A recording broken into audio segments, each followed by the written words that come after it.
Good morning, students.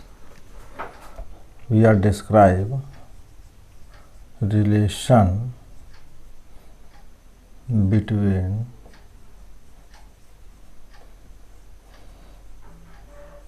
empirical formula and molecular formula. Empirical formula and molecular formula. तो at first सबसे describe empirical formula.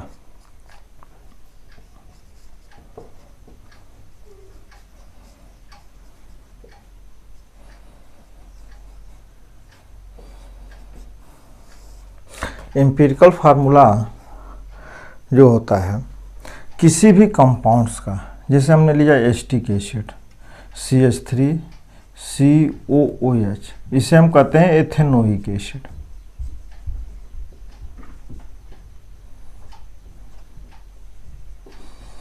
Empirical formula is the simplest ratio of the atom in A compounds, यानी कि किसी compounds में atom का जो सबसे simple ratio होता है, सिंपलेस्ट रेशियो, उस रेशियो को ही कहते हैं इसका एम्पिरिकल फार्मूला।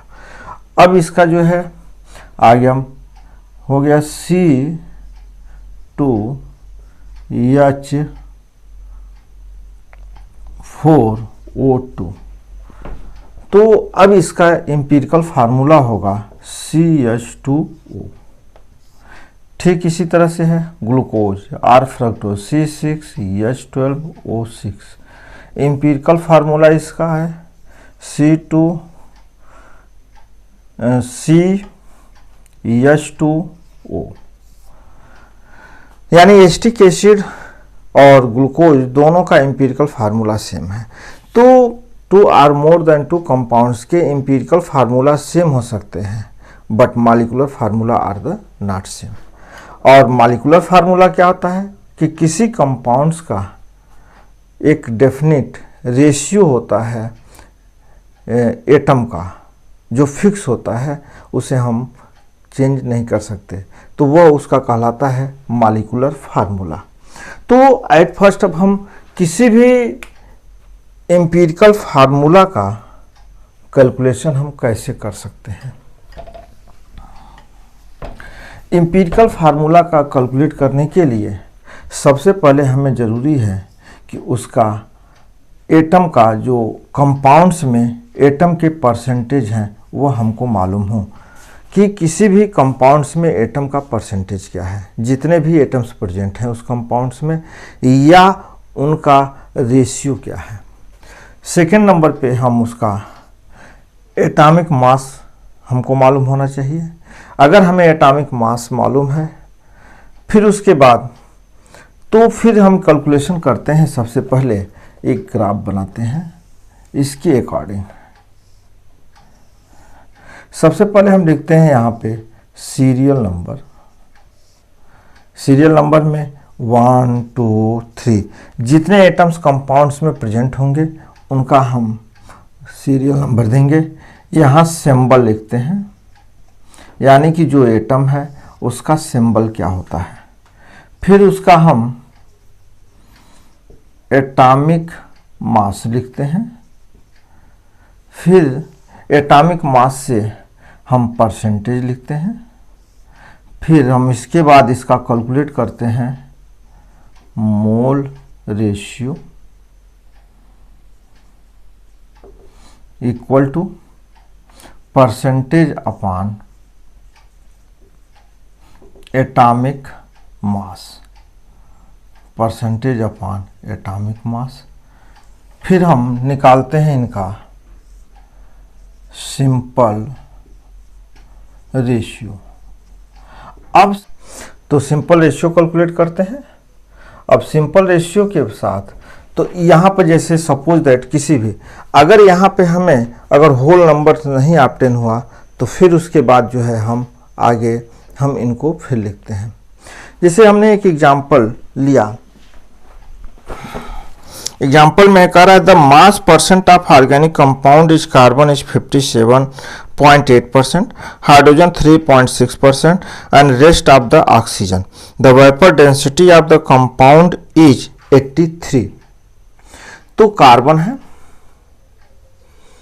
हाइड्रोजन है, ऑक्सीजन है। कार्बन का परसेंटेज है 57.8, हाइड्रोजन है 3.6 and rest of the oxygen.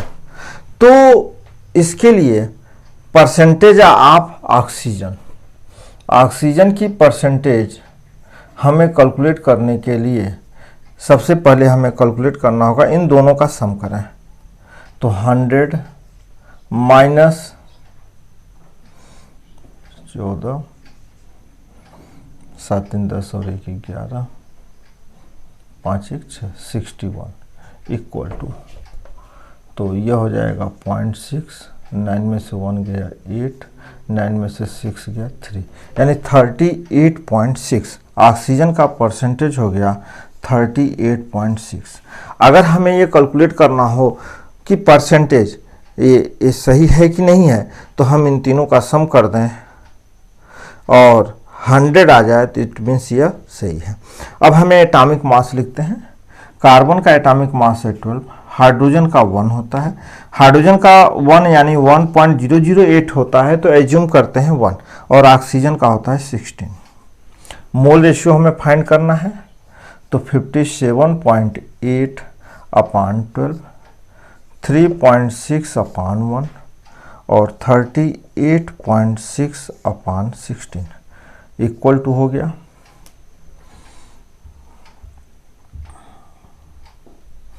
4, 12 चौका 48, 12 48,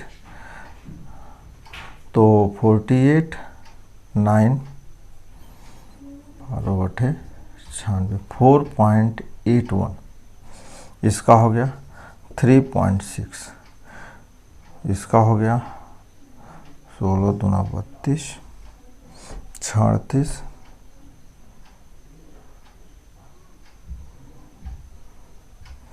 16 चौको 64। तो सबसे सिंपल, अब सिंपल रेशियो निकालने के लिए हम ये देखते हैं कि मोल रेशियो में जिसकी वैल्यू सबसे कम होती है, हम उससे जो होता है क्या करते हैं, सबको डिवाइड करते हैं, यानी 4.81 अपान 2.41, नियरली यह 2 आ गया। अब आप देखें, अगर हमें 0.9 आता है तो हम 1 कैलकुलेट करेंगे, अगर 2.1 आता है तो हम 2 ही कैलकुलेट करेंगे, लेकिन अगर इससे अधिक वैल्यू होती है तो फिर हमें अगर एक्यूरेट नंबर नहीं फाइंड आउट होता है तो हम किसी नंबर से मल्टीप्लाई करके उसे होल नंबर में चेंज करते हैं।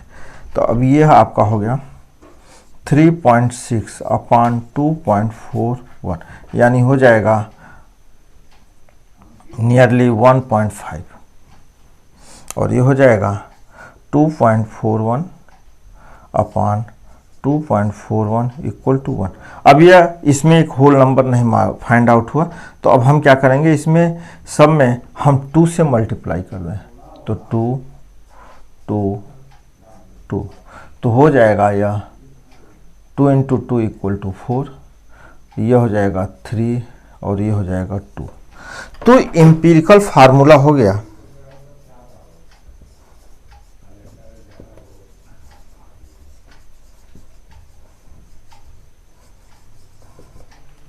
क्या हो जाएगा, C4H3O2, ये हो गया।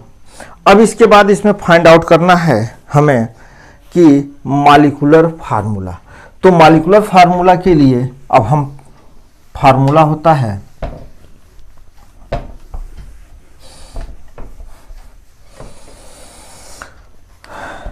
क्योंकि इसमें दिया है वेपर डेंसिटी, क्या दिया है, vapour density of the compound is 83, vapour density is compound is 83, और फाइंड आउट करना है मॉलिक्यूलर फार्मूला। तो फार्मूला होता है, यूज करेंगे molecular formula equal to n into empirical formula. n equal to क्या होता है, यह सिंपलेस्ट होल नंबर होता है 1 2 3 4 5, क्योंकि एटम पॉइंट में नहीं हो सकते। तो n equal to molecular mass upon empirical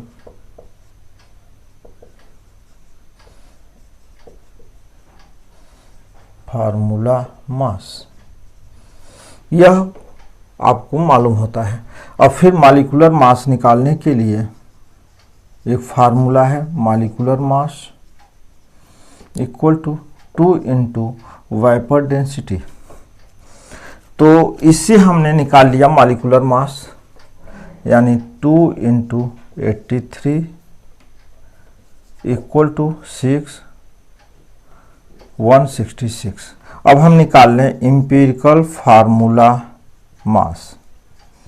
empirical formula मास, तो एम्पिरिकल फार्मूला आया था C4H3O2, यानी कि 12 into 4 plus 1 into 3 plus 16 into 2, यानी हो गया 48 प्लस 3 प्लस 32 इक्वल टू 13 4 और 4 8 83।